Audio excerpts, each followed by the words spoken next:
Okay. All right, we are now streaming live to our YouTube channel, which is where all of our festival programs this year are archived. So welcome everyone to our program this evening. My name is Maria Kennedy, and I am the co-director of the New Jersey Folk Festival. And tonight, I'm really glad to welcome our collaborator on the Oaxaca program, Teresa Vivar, and several of her friends. Teresa has helped us organize a lot of the programs for our festival on Oaxaca.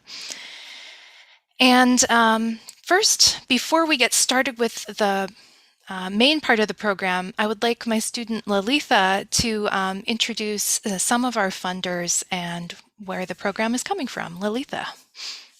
Hi, my name is Alita Valavanini, and I am the Finance and Sponsorship Intern for the festival this year. This program is part of the New Directions in Folk stage of the New Jersey Folk Festival, which is presented by the Department of American Studies at Rutgers, New Brunswick. Funding for the festival is provided by the School of Arts and Sciences at Rutgers University, the National Endowment for the Arts, and the Middlesex County Office of Arts and History Folk Life program. We have a full slate of virtual festival events throughout April. Please see our events calendar at www.newjerseyfolkfest.com, njfolkfest.org. Sorry.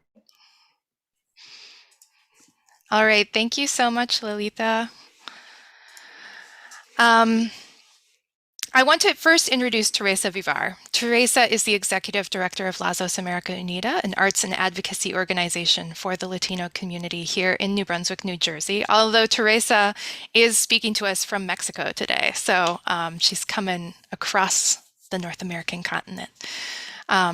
Teresa has been our advisor and guide in putting together the Oaxaca program, as I said earlier. Teresa spoke to me about her work in founding and shepherding a festival in her own community, the Guelaguetza, and I'm really looking forward to debuting the podcast episode on Teresa's work with the Guelaguetza here in New Brunswick later on in our festival when we debut our podcast series, so look forward to that. But today, Teresa is here to talk with us about the importance of traditional health within the Mexican community. And she has been active in fostering a training and certification program for midwives that draws on traditional knowledge and practice. But she is also a member of a Mexica dance group, Calpuli Huehue Tlatoli, I hope I pronounced that right, which is not only a dance group in the artistic sense, but a spiritual and healing art form. And Teresa and I have also talked briefly about the impact of COVID-19 on the Latino community and how traditional medicine has been used as a coping mechanism during the health crisis. And I hope that she'll talk a little bit about that today as well. And Teresa has invited several colleagues to join us today. So I'm going to ask my students, Celia and Jessica, to introduce two of them, and when our third panelist comes on, I'll introduce him as well. So Celia, could you introduce Anibal? Sure. Hello, everyone. So Aníbal Alcantara Becerril is a Mexican dancer, Native American tradition and history researcher, and ritual ceremonies practitioner with experience in various disciplines of the visual and performing arts. The founder of the group Danza Azteca de Tecamac, formed in 1986. He joined the ranks of the Aztec Chicameca dance tradition at the age of 9, participating in countless events in local, state, and international stages. He participated in Gathering of Nations, which is perhaps the largest event regarding dances and indigenous artistic expressions of North America, bringing together more than 1,500 dancers from across the continent. Thank you so much, Celia. And Jessica, could you introduce Margarita? So I will be introducing Margarita Rangel Cabrera, who is a Mexica therapist with experience in the practice of native ceremonies of natural medicine. She's an instructor of Hatha Yoga, Reikista, Masotherapy, and regressions as a guide of Temazcal. She has had the opportunity to learn from different states of Mexico the beautiful rituals of the original people of America that have allowed her to learn to continue healing through her practice. She blends this knowledge with the use of herbalism and music therapy within these ceremonies of medicine. As a medicine woman, these native practices are a legacy that has been delegated to her by the practitioners she has learned from, and she protects and spreads this knowledge wherever she's allowed with respect and responsibility. Thank you so much, Jessica. And lastly, I'll introduce Edward, who I see has joined us now. Edward Jaramillo has a dual degree in psychology and psychiatric rehabilitation from Rutgers and Keene universities. He's currently working on a master's degree in rehabilitation, counseling, and clinical mental health from Rutgers University. Edward has 20 years of experience in dancing, performing, and leading Mexica dance. As a co-founder of Calpuli Huehue Tlatoli in 2010, he has worked extensively in Mexico to receive authorization from one of the oldest traditional groups in Mexico, La Mesa Central Chichimeca, based in Querétaro, Mexico. So at this point, now that we've done all of these introductions in English, I just want to turn it over to you, Teresa, and if you'd like to do any introductions in Spanish or just start your conversation. I'm really looking forward to hearing from all of the folks that you've brought to have a conversation with us today. Hello, everyone. Thank you so much for the invitation. Welcome to the Folk Festival. Now we're talking about Oaxaca. Oaxaca lives in New Jersey, lives everywhere where a Oaxaqueño is. And I think today I'm so happy to be with you and share a little bit about what Oaxaca is and well known in the world. And one of the things we have is these rituals, these ceremonies, traditional ceremonies that become part of our daily lives as we born, before we born. Now that we are in this crisis of COVID, natural medicine is very important for us in our daily life. My grandmother used to be a medicine woman, and in such ways she teaches a lot of how to use herbs, how the temazcal works, how everything that Mother Earth offered to us daily when heal us. You know, how music, how dance, how everything that is around us and come from Mother Earth can really heal us, not only our bodies or minds, but also our souls. And that's what one of the things that Native people, not only from Oaxaca, but Native people from all different parts of the world believe, and is still important in our lives. And it's a way of living. You know, the Red Road, or we call it Native or people, original people, has that component as part of everyday experience. And we try through cultural events and different invitations that we are being able to comply with. We offer all this knowledge, and we share with people how natural medicine and how this ritual, these practices has been very helpful in our community. So I'm so happy to present and invite Aníbal, Margarita, and my dear compadre, Edward Jaramillo, to start talking about temazcales, the temazcales in natural medicine. So hola, compadre Edward. Can you tell us a little bit about temazcal? What is temazcales exactly, and how the temazcales has been important before COVID and now during COVID? So temazcales, they are important to us as Indigenous people for a variety of reasons. I think it's important to understand how Indigenous people view medicine, science, art. There wasn't a separation. It's kind of like everything in life is together, and it works in unison. And so that's why there's like the songs, prayers, dances, the ceremonies, the herbs, they all work together. They all have a purpose in helping humanity, right? Because as we can see, it's very fragile. The sweat lodges, as they're called in English, they have a lot of different roots or bases, depending on who your teacher is, depending on the tribe you've learned it from. And so even that in itself can become really detailed with the information. Myself, I can only speak about the temazcal, or the lodge, that was passed to me by my godfather. And he's a gentleman who spent over 30 years learning mostly about the sweat lodges from the Lakota people in South Dakota on the Rosebud Reservation. And so he was a sun dancer, and so a lot of what I learned was from there.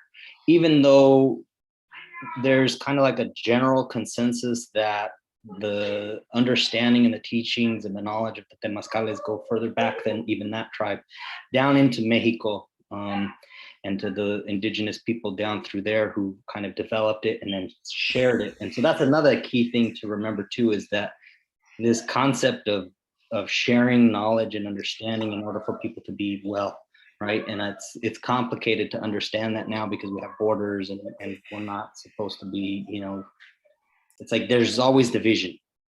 And we as indigenous people didn't believe that way.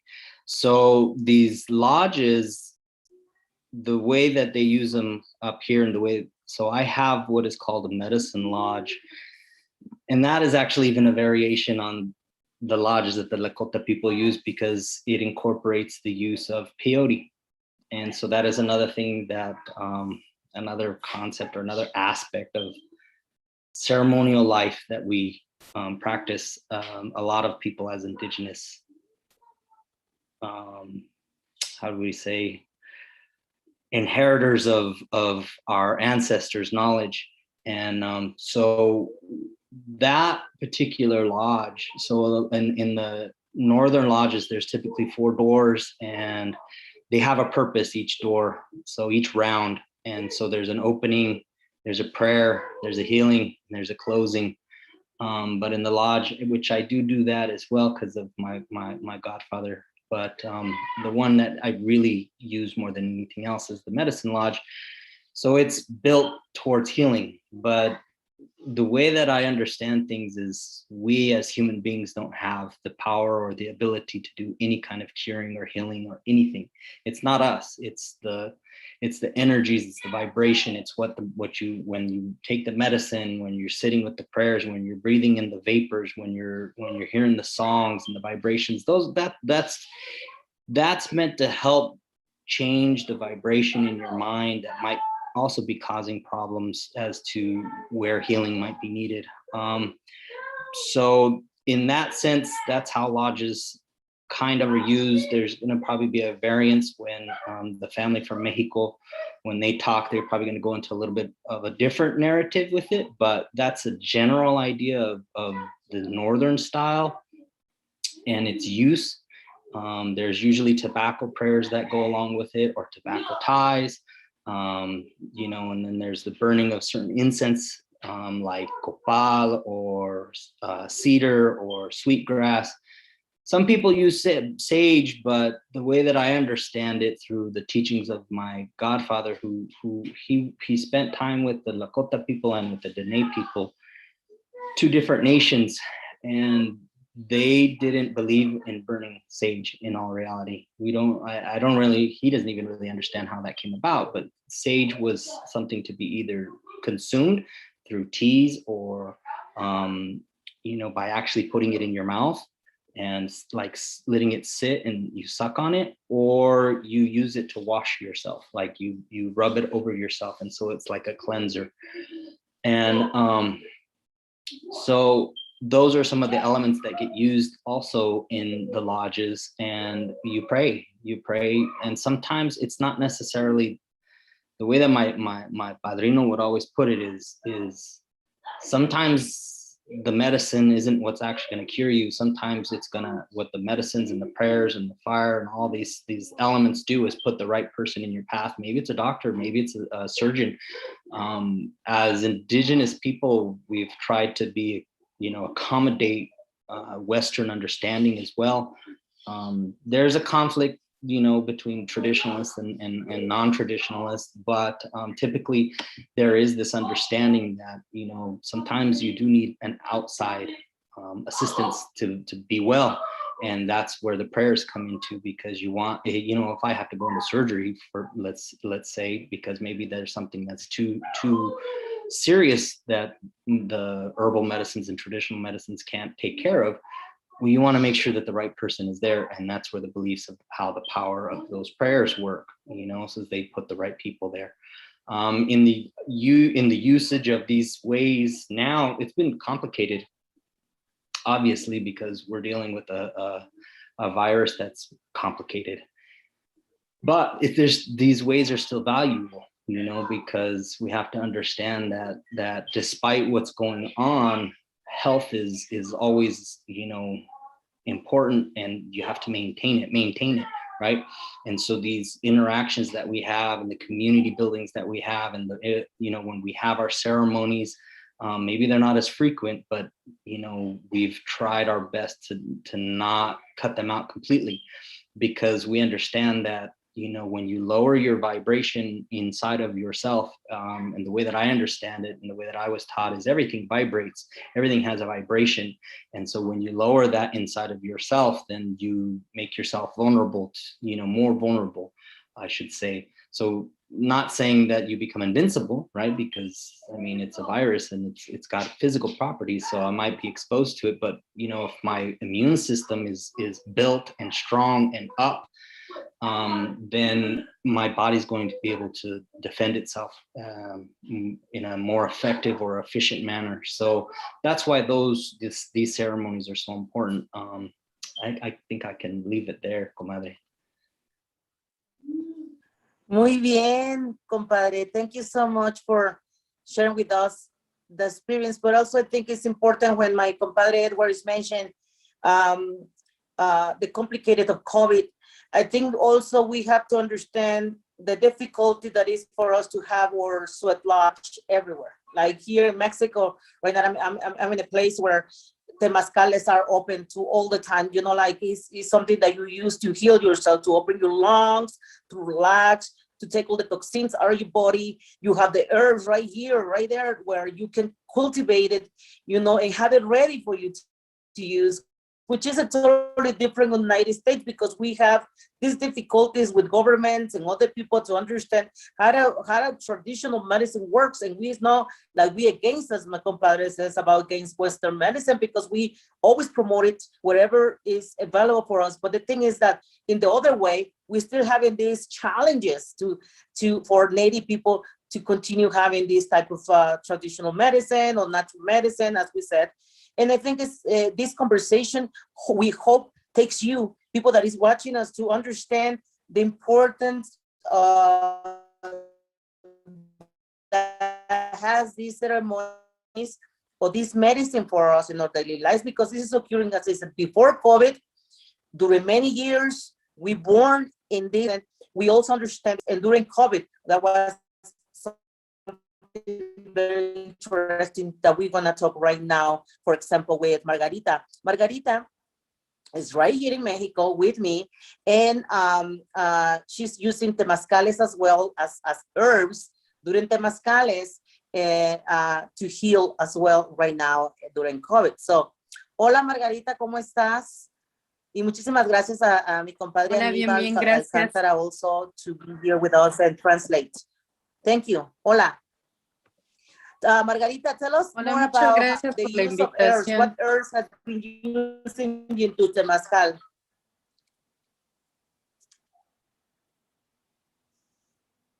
¿Cuáles son las hierbas que tú utilizas en un temazcal? Ok, dentro de temazcal, dependiendo de qué se vaya a trabajar, si hay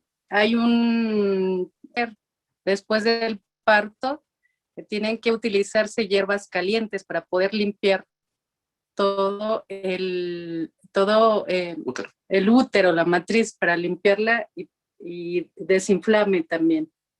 Okay, there are several herbs that we use in temazcales here, and it depends what is going to happen in the temazcal, what's going to be the temazcal for, what is the purpose of it. For instance, when a woman delivers a baby, we use what is called hot herbs because it helps to clean the uterus after the labor of giving birth.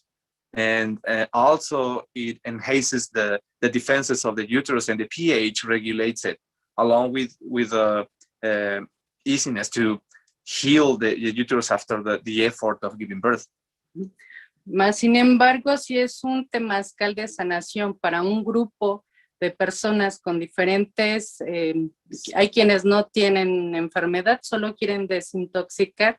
Generalmente se utiliza planta que limpia profundamente, tiene como esas cualidades para solo desintoxicar, como el pirul, la albahaca, la salvia, y trabaja como en plano energético, emocional y físico. And for instance, when there is another type of ceremony or temazcal where the people goes just to the habit of cleansing, they all come with different symptoms, and usually what they need just is a detox herb form. So what they use is like piru and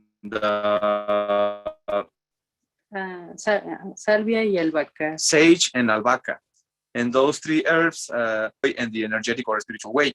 So it's all connected. Y a esto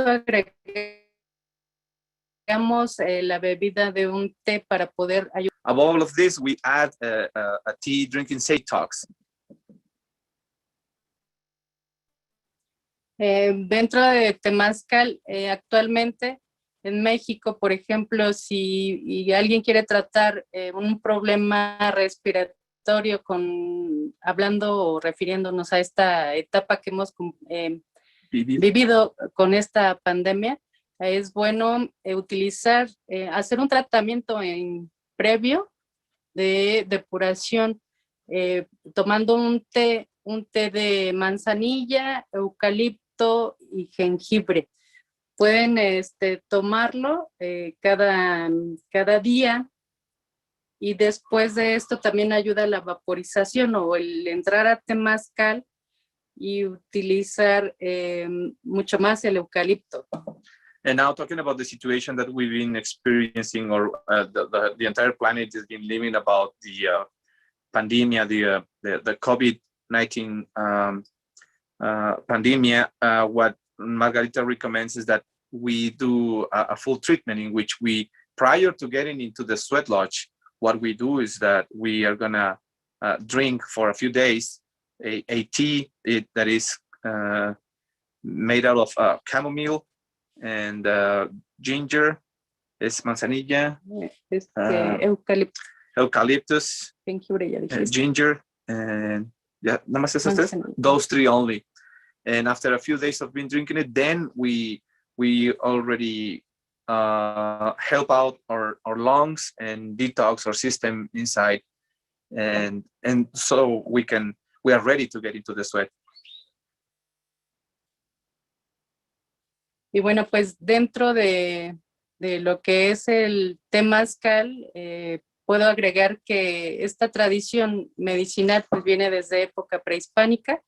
Desde el centro de México hacia el sur se expandió esta medicina tradicional y se hacían temazcales con una conciencia de unificación con el todo, con el cosmos, con la naturaleza.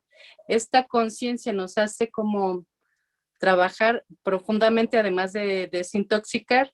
Tiene uno trabajo también con el alma. Es algo importante trabajar en diferentes planos para obtener una salud integral, en plano emocional, energético y físico.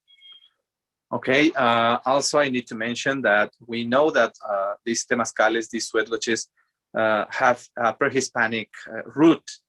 We all know that, and we work in a way in which we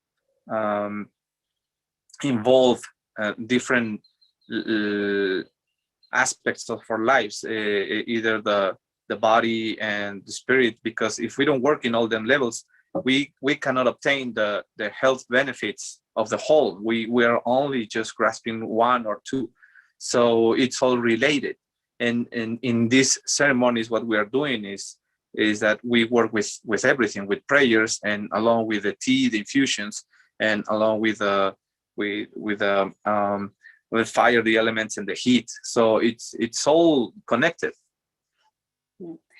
Este trabajo que nos han heredado con esta filosofía y cosmogonía, si uno entra con esa apertura de conciencia, está dispuesto a trabajar emocionalmente. Cuando, en este caso que estamos hablando, enfocándonos con vías respiratorias, ahí se almacena emocionalmente la tristeza, que es lo más, lo que se canaliza, esa emoción se canaliza hacia el aparato respiratorio. Y bueno, pues al trabajar como con más conciencia dentro de Temazcal, estás depurando también esas emociones, estás limpiando desde la raíz energética y estás ayudando con vías respiratorias físicamente con eucalipto. Esto hace que la persona tenga una limpieza profunda desde la raíz. Okay, now when it comes to knowing this in this tradition, in this philosophy, when we inherit this knowledge, we know that when it comes to empower to make our respiratory system stronger, we know that we're working with certain or specific emotions. So the emotions that affect straight to our lungs and our respiratory system are sadness and depression. So what we do is that we allow ourselves, we open ourselves to work inside of the sweat lodge, to let go all the sadness, all the depressions. And so we work with the whole by drinking the teas of eucalyptus and opening our lungs, and then working with the heat, and then releasing all these toxins out of our body by sweating and by drinking, but also by working to the very energetic root of the problem, which is all this sadness and depression. When we work in all them levels, what happens is that we're gonna finally find the health of our entire body in all senses. Este resultado pienso que es muy positivo, porque la persona, si trabaja desde la raíz emocionalmente, no va a recaer, el sistema inmunológico se refuerza, y pues también hay que apoyarlo también con el plano físico, hacer ejercicio, por ejemplo, generar actividades para llenar de energía positiva el cuerpo. And then when we work this way, I believe it's very positive, because we are working with the very root of the problem. And when we dig into it, our emotional system, what it does is that it helps to make our immune system stronger. And in that way, we're not only healing just the body, but we're also preventing. And I forgot what you said.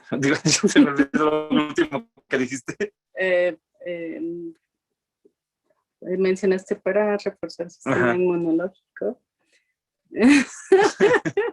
Sorry, it was too much content and I lost the last portion of it. Sí. Bueno, esto hace que la persona no recaiga. Oh yeah, and that allowed us not to go back to the same system, because since we cleaned it from the very beginning, there's no need to replay. Y tenemos que reforzar ayudar al cuerpo también con plano físico, con ejercicio. Oh yeah, and we have to help out the body in a physical way with some exercises. Esto hace que obtengamos energía vital y refuerza el sistema inmunológico. That way we obtain this vital energy and we empower the immune system.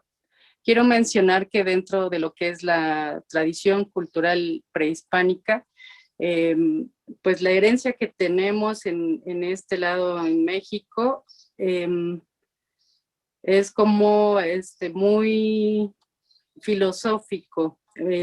Cuando nosotros hacemos temazcal, ofrecemos rezos al abuelo fuego cuando cuando se prende temazcal, se hace ofrenda también a una guardiana del temazcal, es la señora Toshi, y esa conciencia nos conecta, trabajamos con el corazón y nos conecta con la madre tierra, nos conecta con esa conciencia de que estamos renovándonos al entrar a temazcal.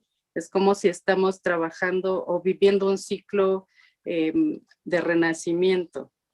It is necessary to mention that when we work with these ceremonies, with these rituals, we connect ourselves. We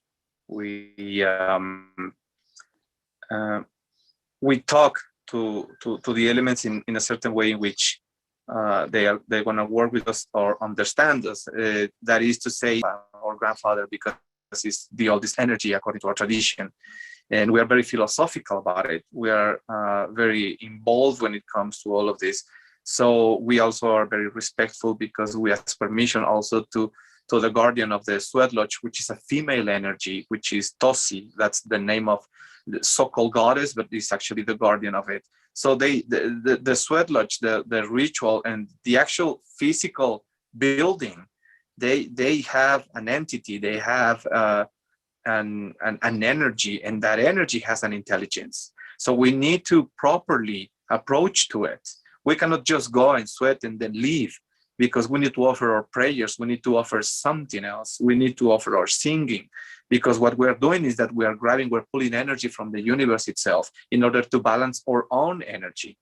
And that's why we offer that respect. And that's why she's saying that it's very philosophical, because prior to getting into the sweat lodge, we need to know that these entities are there. These intelligences of the universe are there and they work.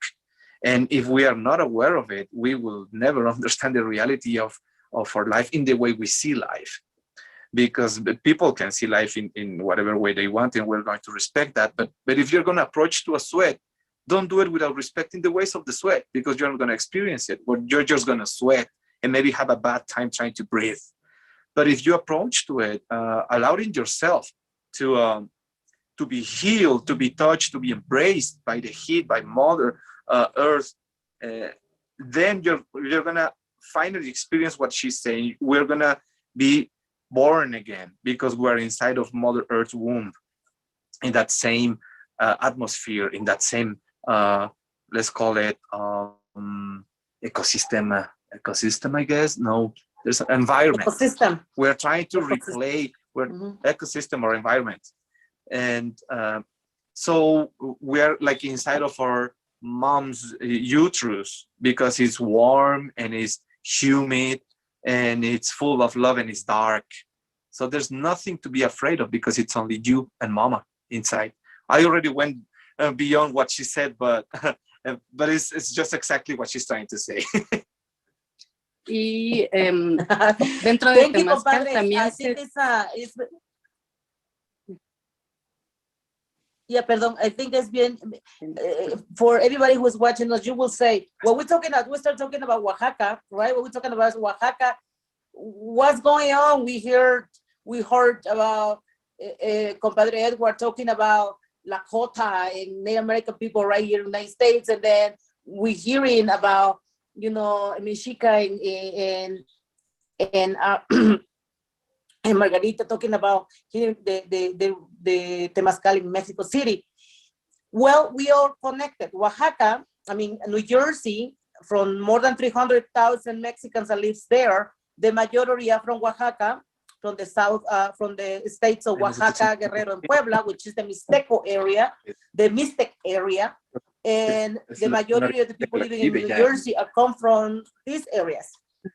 So it's the only way to start connecting, bringing the life, bringing the temazcal and the natural medicine practices and the rituals and ceremonies to the Oaxaqueños and the people and the Mexicans living in Jersey. Was important to start connecting with the Native American people, and the Mexica people that lives and continue having these practices as part of the daily life, which is the Calpuli Huatlatoli, what my chief Edward Jaramillo was telling about, and connecting Jaramillo, and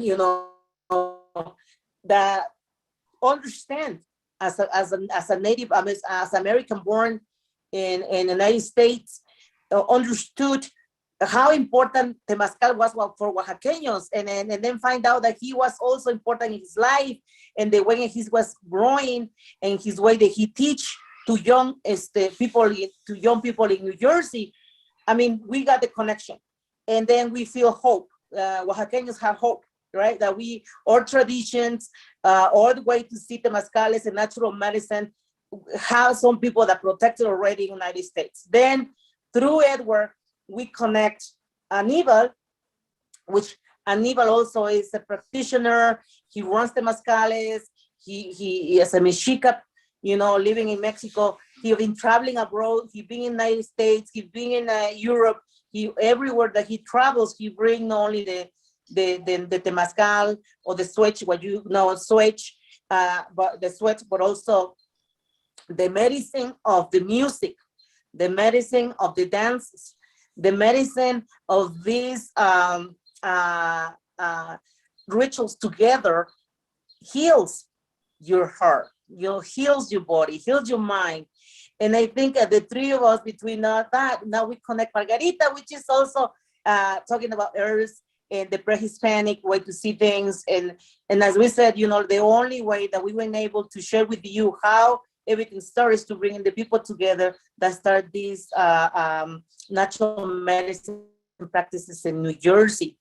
And now with Maria, Dr. Maria Kennedy, it would be like very important to have our side, because she understood also that having the opportunity to open these spaces to talk about natural medicine, the practices that occur in our back doors is right there in New Jersey. We have sweat lodge spaces, we have ceremonies of medicine, we've been invited through Lazos America Unida, through Calpuli Huetlatoli, many people that has been teaching, or young people that has been come from or rural towns from Mexico to come and teach us, right? And continue having the legacy and the preservation of the traditions. And we hope through this webinar, everybody who's watching it, come with us, align with us, understand what we're trying to share with you, embrace it, and find a way to connect with the Temazcal, to connect with natural medicine, to connect again with Mother Earth, with everything that's around us, to protect the environment, to protect what Mother Earth offers every day. And I think many Native American people from the North to the South America, from all over the world, is always asking us to support and to protect what is right here, what is medicine, what is life, what is offering us everyday in life. And I think that's very important. So if there is any questions, Dr. Maria Kennedy, something that we left behind that we should talk about, please let us know. Thank you. Well, I had a question. I had a couple questions, and then we'll see if there's anything in the chat. If there's anyone watching who has a question, if you'd like to put a question in the Q&A or in the chat, we'll keep an eye on that. But I had a question for Edward. If you're still with us, Edward, I was curious if you could talk a little bit about how you use your clinical, training as a counselor and in psychology and psychiatric work. How does that work with what you do in the sweat lodge? How do you bring those two parts of your life together? So in reality, what's been interesting, especially now that I'm coming up on getting my master's in rehabilitation counseling, clinical mental health, is that a lot of the theories that I've read about are traditional teachings that have they're not written down in like a book. They're just taught, or so it's not like I'm using the knowledge I learned from school in ceremony. It's the other way around. The stuff I learned in ceremony, I've already, I don't like sounding like, egotistical or something, but it was like I was already really good at counseling. When we had the class communication techniques, I already understood the concept of it because I understood that there's a way to communicate with the elements. which is far more advanced than communicating with another human being. It requires so much more openness and so much more understanding, consciousness, empathy. So even though I'd never put the two together, what I've come to realize is that that's what was happening.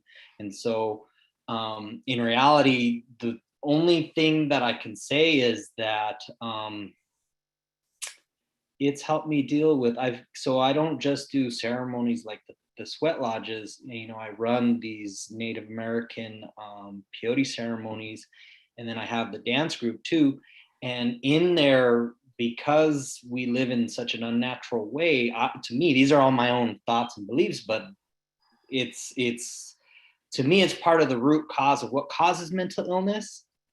But for me to be able to understand that and recognize it as mental illness now has made me more effective as a person who runs ceremonies even, and then, like I said too, when I work with my clients, because I have this ability to be very empathetic and open because of the ceremonies, my rapport that I build with a working alliance with my clients, it's really strong. And so I work, typically my clients tend to be the really aggressive, violent, sexual offenders. So that's a hard population to work with. And because of my ability to understand on a different level and to see past what it is that their maybe transgressions were against other people or society, it's helping them as well. Like they help themselves get well. I don't do anything. I just kind of try to facilitate. So in both sides now. So I do that in ceremony and I do that in practice as well, even though I'm not technically a counselor yet, but I'm using those skills because I do work in the field of mental health. I'm just so fascinated by, your journey, in both of these parallel worlds and how you bring them together. And I wanted to ask Teresa too, if you could talk a little bit more about what you learned from your own grandmother and how you brought that into the work that you do at Lazos. Well, everybody was mentioned, all the guests were talking about how temazcales and how natural medicine helps you, right? Helps you to heal yourself first.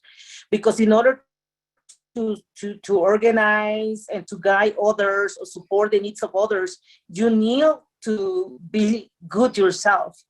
And by being with the strong people who guide us through the temazcales, because again, it's a ritual for you to heal your mind. When you worry, when you stress out, you would enter this sweat lodge and you start connected with all the elements around you, that you find some type of relaxed peace, etc. You connect with something is beyond your fear or your sadness and everything.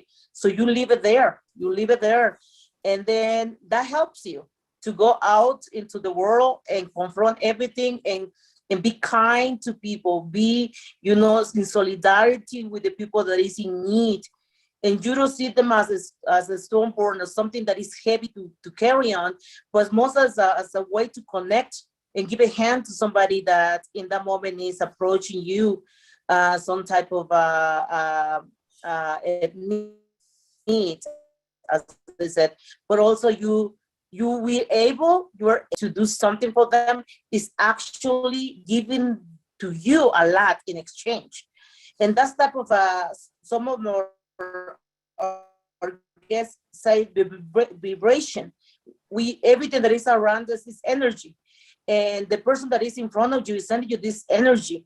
And when you're in the sweat lodge and that concentration of your mind, you start appreciating what your grandmother and your grandfather or the spiritual guide that is running the temazcal is offering you. Is open all your senses, and that makes you a better person. Is what I think. How I see my grandmother, her leadership, how many people she helps through her life as much as a medicine woman, and beyond. Beyond, because right now through her teachings and the way that she she taught me and made me be through the different rituals that she offered to people, is the kind of person that I am right now. And I think I'm so grateful with my ancestors and all the Native people that is offered me to learn from them, because just to see them, just to watching and doing the ceremonies heals you, right? Just to watching them dancing and praying and the music is healing you. So that's what I think is I'm being able to do the job that I do and connect the people that I connect. And thanks to that job, I'm here working and connecting, doing the same thing with different Mixtecos, Triquis, Zapotecos. I'm being in all of the places thanks to that. So if I can say, and thank you for asking me, Maria, about it, because my mother lives through me, right? And through me, everything that is connected, my mother will live forever. My grandmother will live forever, you know? So I appreciate the opportunity to be here and talking about it, because I think that's another thing that Sweat Lodge offered to us, you know, the continuation of our ancestors, and they continue living. They never die. That's something also that we have to remember. They never die because they live through us and through our kids and through the people that is these ceremonies, these rituals. Well, thank you so much, Teresa. I had a question too for Anibal, and I wondered if you could talk more about how the dance actually is a healing practice. Wow. Do we have another hour? I'm I just know. playing. No, well, as Eddie mentioned it in the beginning, everything works as a whole. You have to put together art, whether you're just doing something with beads or feathers or a piece of leather or clothes or embroidery, anything. It puts you, it sets your mind into a dialogue. And that dialogue is the beginning of a lot of healing. Because as you are doing your stitching, let's say, just per se, you are solving something inside. You're working something from inside. So these spiritual paths, these spiritual options, I'm gonna call them now, what they do is that help you to find your passion for life. If you don't have passion for life, you're not gonna have respect for life. If you don't have passion for life, you're not gonna have a purpose in life. If you don't have passion for life and purpose of life and respect for life, you're gonna be sick anyways, anyhow, sooner or later. So to me, dance, what it did was that helped me tremendously easy to find my passion for life, because the very first time that I saw somebody dancing, my entire body in an atomic level told me in that precise moment, you're gonna dance for the rest of your life. I felt it. Never in my life I have felt anything like that. And it was incomparable. There's no way to describe it, because that way you know you're gonna do that for the rest of your life. Once you find your passion, everything starts to be, on its way by its own. I know it's not the way I should say it, things in my head. So in dance, what it is, well, in the physical part, you sweat a lot. So you release those toxins. In the mental part, is symmetry what it works. And symmetry represents balance. So you're gonna use that analogy in your life. Okay, you need that symmetry. You need that balance in your life. Don't go to one extreme or to the other extreme, because they represent the ends of your life. And you need to be in the middle, like in a zigzag, like in a dance. So when you analyze that, physically is gonna take you to the diagnose of the symmetry of it. So you're going into the mental think of it, the philosophical think of it, aspect of it, and then you're going to the emotional aspect of it. So you are not led by you are not led yourself by emotions.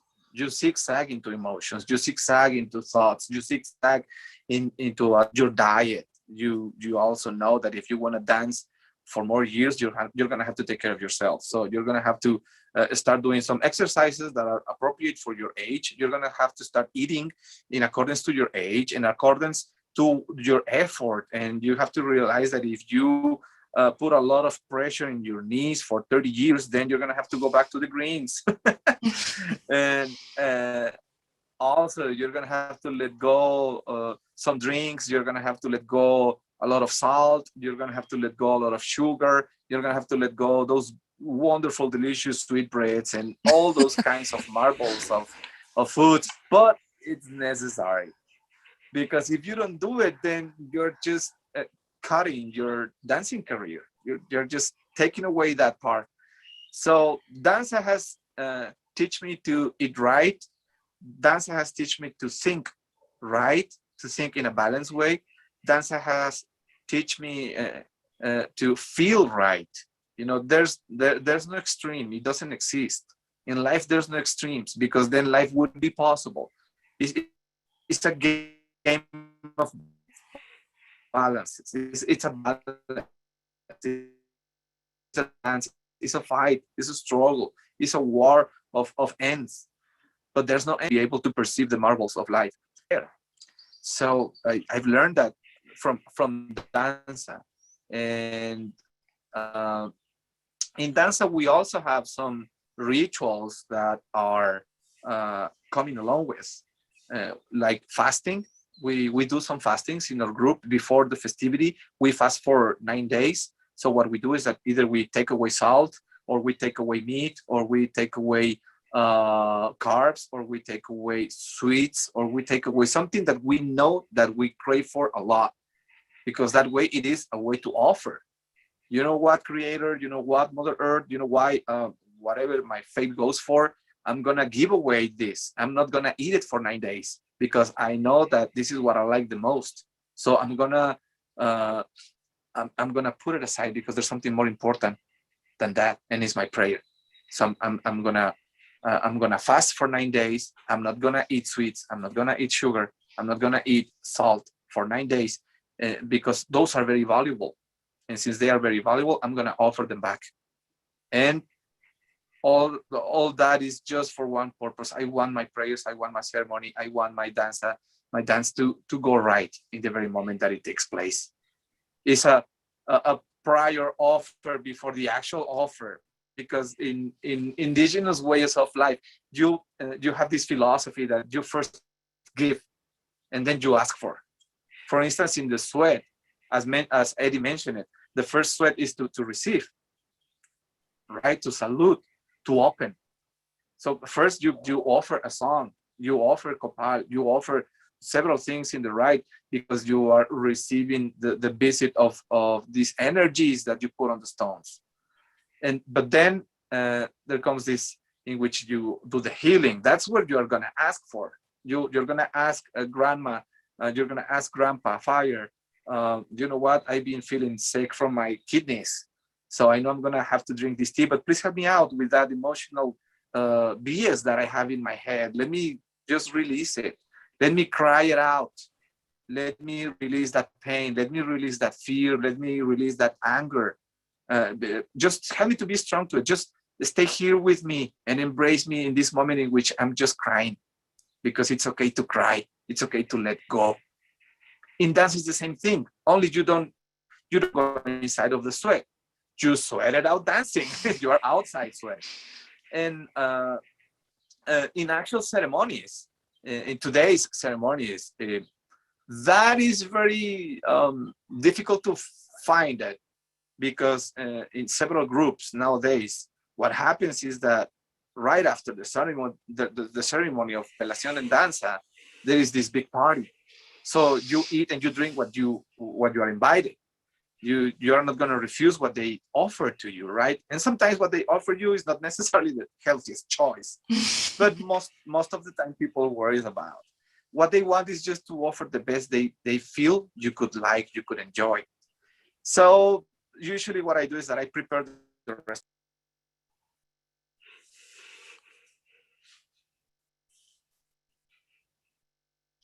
I think So I'm sorry. I think we lost him. Yes, I think we lost him. Oh, well, that was, I Well, mean, so so beautiful. I'm so glad that we got to listen to Anibal tell us about the dance for as long as he could be with us. So, um, I wanted to say at this point, I don't see any questions in the chat, but I wanted to invite any of the students who were online with us today. If you have any questions for Teresa or Ed, um, please feel free to unmute yourself and speak up. Any questions from amongst the students?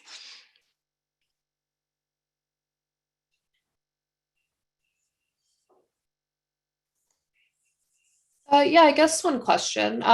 Do you know anywhere in... Celia, could you put your camera on? Oh, for sure.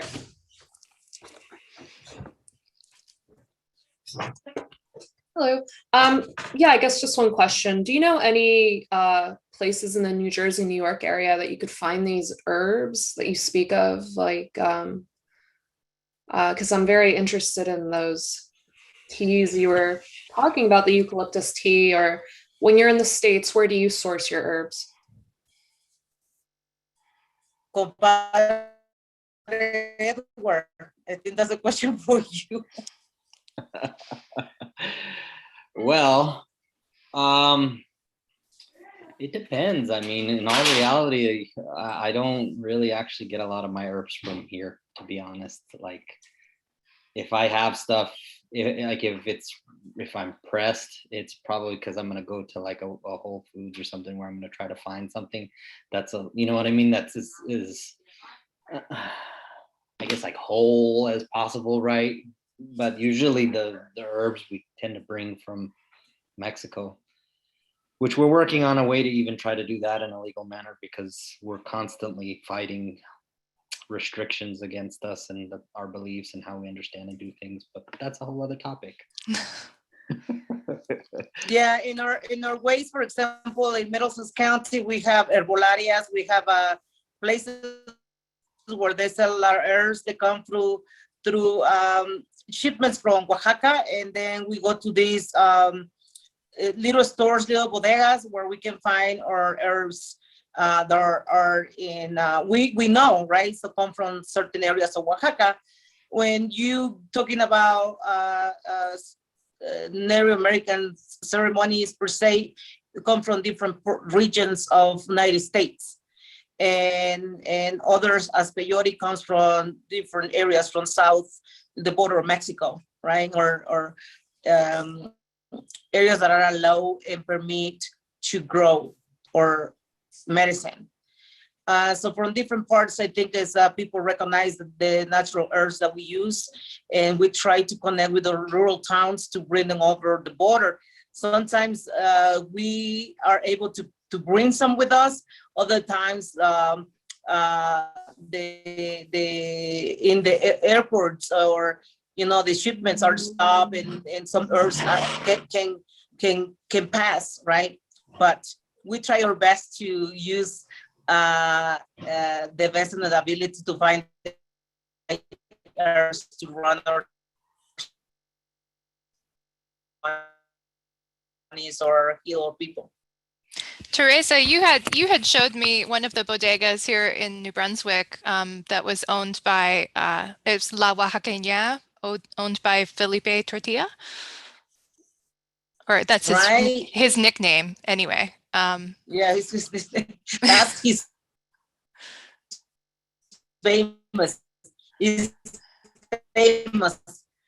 a famous Oaxaqueño Mexican ingredients for cuisine, which is very important right now that we're talking about Oaxaca, because one of the more important importers for many Mexican products that are used for more than 1 million Mexicanos and Latin American people, because right now herbs and made for the cuisine or for healing come from different regions of Mexico, and the importer of these are Oaxaqueño too. So yeah, Oaxaqueños are all over the place in the cuisine, the Mexican cuisine. Talking about Oaxaqueño, the Oaxacan cuisine is very exotic, very, very rich in herbs, We use a lot of herbs, a lot of chilies, different even chocolates from different places of Oaxaca. So I think it's very important, the store from Felipe, because Felipe the Oaxaqueña was the first store to open in New Jersey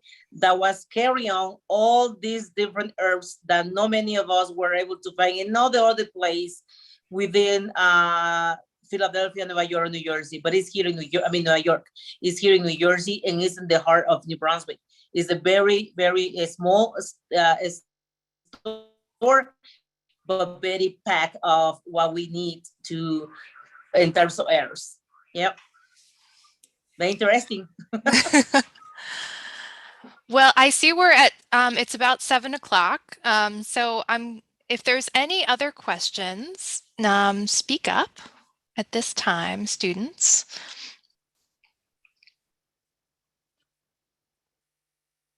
You said that store was La Oaxaqueña?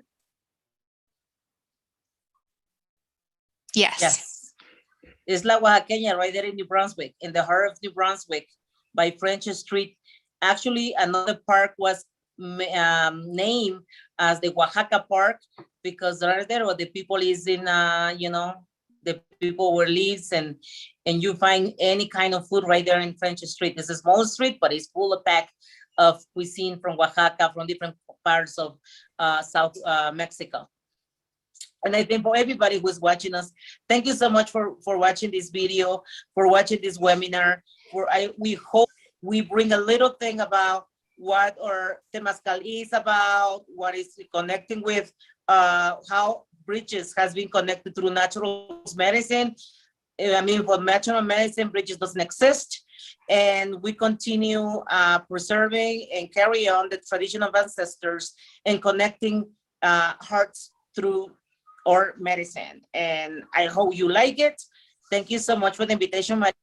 Thank you so much for our guests. Right here with me, Aníbal, Margarita, and to all the students, thank you so much for putting together this webinar. We hope everybody who's watching this try to find more information about the Temazcales, about natural medicine, and let us know how you use these herbs to heal yourself. Thank you so much. Thank you so much, Teresa. And just so if you're interested in learning more about what Teresa does, you can look up Lazos America Unida. Or Edward, are there any ways that people can learn more about your Kalpuli?